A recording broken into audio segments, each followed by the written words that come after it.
বাংলাদেশের চলচ্চিত্র শিল্প বর্তমানে বহুমাত্রিক সংকটে রয়েছে। একসময় বিনোদন, সংস্কৃতি ও সমাজ চেতনার অন্যতম শক্তিশালী মাধ্যম হিসেবে পরিচিত এই শিল্প এখন নানা সমস্যায় জর্জরিত বলে মনে করছেন সংশ্লিষ্টরা।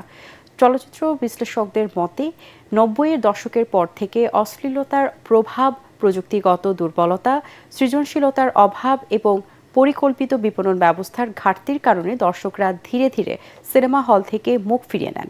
এছাড়া উচ্চ ব্যয় ও বিনিয়োগ ঝুঁকির কারণে নতুন প্রযোজকরা চলচ্চিত্রে আগ্রহ হারাচ্ছেন। তবে সংকটের মাঝেও কিছু তরুণ নির্মাতা সীমিত বাজেটে মানসম্মত চলচ্চিত্র নির্মাণ করে ইতিবাচক সাড়া ফেলছেন।